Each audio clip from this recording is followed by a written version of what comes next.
वाहिगुरु जी का खालसा वाहिगुरु जी की फतेह। आज का हुक्मनामा तन तन श्री गुरु ग्रंथ साहिब जी महाराज जी का गुरुद्वारा शीशगंज साहिब दिल्ली से लिया गया है। गुरु जी फरमान करते हैं, तिलंग महला पहला, कार तीजा, एक ओंकार सतगुर प्रसाद। ए तन माया पाया प्यारे, लीतड़ा लब रंगाए, मेरे कंत न पावे चोलड़ा प्यारे, क्यों तन सेजे जाए।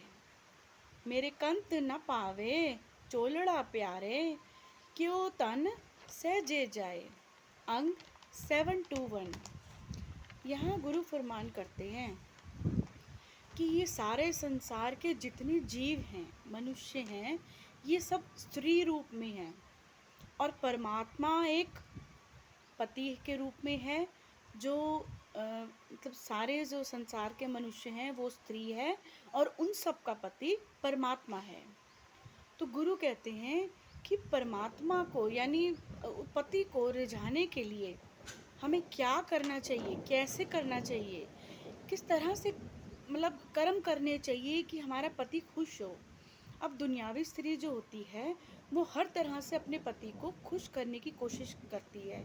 खाना अच्छा बनाएगी, घर साफ रखेगी और मतलब और जिस जिस तरह से पति उनका प्रसन्न होता है तो वो हर काम करने में मतलब अच्छा महसूस करती है कि मेरा पति इससे खुश हो रहा है, तो वही काम करती है वो।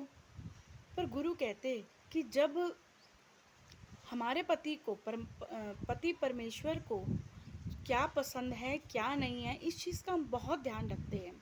ऐसे ही परमात्मा रूपी पति को क्या पसंद है क्या नहीं है, कभी इसके बारे में हमने गौर नहीं करा। क्यों? क्योंकि हमने इस चीज़ को समझा ही नहीं। तो गुरु यहाँ बताते हैं कि जिस जीव स्त्री के इस शरीर को माया के मोह की लाग लग गई है, लाग मतलब लत, संसार रूपी जो माया है उससे मोह हो गया है, तो यानी लत लग गई है और फिर उसने उसको लालच से रंगा लिया हो, वह जीव स्त्री पति रूपी प्रभु के चरणों में नहीं पहुंच सकती। वो उस प्रभु रूपी पति को कैसे पा सकती है, उसको कैसे प्रसन्न कर सकती है, जिसका ध्यान ही नहीं है, जिसको पता ही नहीं है कि वो कैसे प्रसन्न होगा या कैसे पाना है उस पति को। तो क्योंकि ये चोला रूपी शरीर, ये जीव पति प्रभु को पसंद नहीं आता। जो लालच से भरा हुआ शरीर होता है, जो मोह माया में जकड़ा हुआ शरीर होता है, विकारों से भरा हुआ शरीर होता है, वो हमारे पति रूपी परमेश्वर को नहीं पसंद आता। उनको क्या पसंद है फिर? गुरु यहाँ बताते हैं, धन धन श्री गुरु ग्रंथ साहिब जी में बहुत से ऐसे तरीके बताए हैं जिससे हम पति रूपी परमेश्वर को पा सकते हैं। यहाँ गुरु कुछ एग्जाम्पल देते हैं कि भगवान को पाने के कुछ ऐसे उपाय हैं, ऐसे तरीके हैं जिससे हम उस पति को पा सकते हैं और रिझा सकते हैं। सबसे पहले तो उनका चिंतन करना। वह चिंतन जो है वो 4 प्रकार का होता है। चिंतन यानी उनको याद करना। अब हम परमात्मा को जब याद करते हैं, ध्यान में बैठते हैं, मेडिटेशन करते हैं, तो इसका मतलब हम उनका चिंतन कर रहे हैं, हमारी हाजिरी लग रही है, हम उनको प्रसन्न कर रहे हैं। हमारा उनसे जब डायरेक्ट लिंक जुड़ता है डिवाइन के साथ, तो इसका मतलब हमारा पति प्रसन्न हो रहा है हमसे और उसका रिजल्ट ऐसे पता लगता है कि हमारा मन बहुत खुश है, बहुत शांत है। तो यहाँ गुरु बताते हैं कि चिंतन करने के कौन से तरीके हैं। पहला तरीका तो है नाम जप करने का तरीका।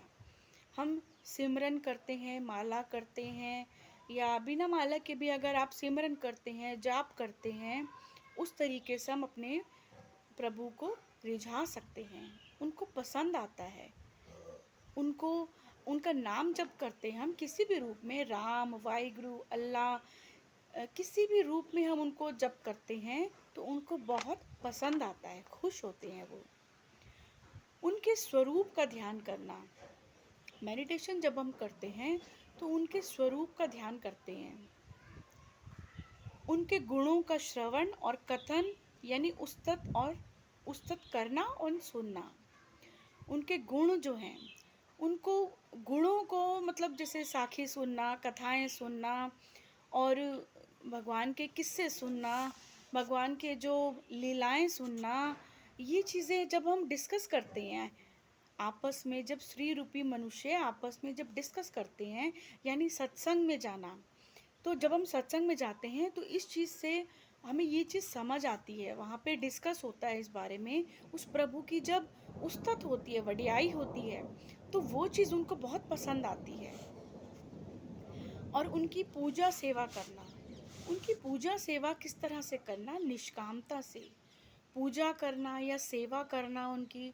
किसी को भी आप दान देते हैं, दान पुण्य करते हैं, किसी को कुछ देते हैं या अपना जो नेम का पाठ पूजा करते हैं, वो किस तरह से करते हैं आप? निष्कामता से करते हैं। और पाठ पूजा जो करते हैं वो आप पूरे ध्यान से, पूरे मग्न होके अपना चित्त जो है उस प्रभु के चरणों में लगा के आप सिमरन करते हैं, तो तभी वो प्रभु प्रसन्न होते हैं। तो उस पति को रिझाना आसान नहीं होता। मनुष्य रूपी जो पति हैं उनको रिझाना फिर भी आसान हो सकता है। उनके लिए आप खाना अच्छा बना दोगे और उनके लिए उनकी पसंद की कोई काम कर दोगे तो वो खुश हो जाएंगे उतने में ही। पर परमात्मा को प्रसन्न करना इतना आसान नहीं होता, क्योंकि जैसे बता रहे हैं गुरु कि स्त्री रूपी जो मनुष्य है वो मोह माया में, अहंकार में, विकारों में इतना जकड़ा हुआ है कि उसको अपनी कदर ही नहीं है। श्रृंगार अपना कैसे करना है? हमारा जब श्रृंगार होगा, जब पति को औरत के श्रृंगार जब पहनती है तो बहुत अच्छा लगता है। जब ज्वेलरी कुछ पहनती है तो पति को, संसार रूपी पति को बहुत अच्छा लगता है। तो गुरु यहाँ कहते हैं अगर उस परमात्मा रूपी पति को रिझाना है, उसके लिए श्रृंगार कैसा करना होगा? नम्रता रूपी कुंडल, नम्रता और सहनशीलता, प्यार, इन चीज़ों से हम अपने परमेश्वर रूपी पति को रिझा सकते हैं। बहुत सारे ऐसे जो अच्छे कर्म जिनसे बनते हैं तो उनसे परमात्मा खुश होते हैं। हमारे जितने भी, जब हमारे विकार खत्म होने शुरू हो जाते हैं तो हमारे श्रृंगार रूपी जो रत्न हैं वो धीरे धीरे उभर के आते रहते हैं। तो तब हमें एक तरीका पता लगता है, एक रमज़ आती है कि अपने परमात्मा रूपी पति को किस तरह से खुश करते हैं। जब हम ध्यान में बैठते हैं तो धीरे धीरे हमारे अंदर अपने आप ही इस चीज़ की अपने आप ही ये चीज़ आ जाती है, समझ आ जाती है इस चीज़ की कि अब हमें क्या करना है। तो गुरु यहाँ बताते हैं, धन धन श्री गुरु ग्रंथ साहिब जी महाराज हमें बहुत सारे तरीके ऐसे बताते हैं कि परमात्मा को हम कैसे खुश रख सकते हैं। जब तक ये मनुष्य रूपी चोला जो है इसको हम मतलब साफ सुथरा और इसको श्रृंगार से जब तक नहीं ला देंगे तब तक हम उस परमात्मा को खुश नहीं कर सकते। वो श्रृंगार किस तरह से करना है, उसके लिए कौन कौन सी ज्वेलरी कैसे पहननी है, वो सब गुरु ग्रंथ साहिब जी की बाणी में विराजमान है। आत्मा रूपी शरीर को किस तरह से सजाना, इस शरीर को किस तरह से सजाना है और किस तरह से प्रभु को रिझाना है, सब तरीके बता रखे हैं। तन तन श्री गुरु ग्रंथ साहिब जी महाराज, बहुत शुक्राना है जो हर समय हमें सही मार्गदर्शन करके हमें गाइडेंस करते हैं। वाहिगुरु जी का खालसा, वाहिगुरु जी की फतेह।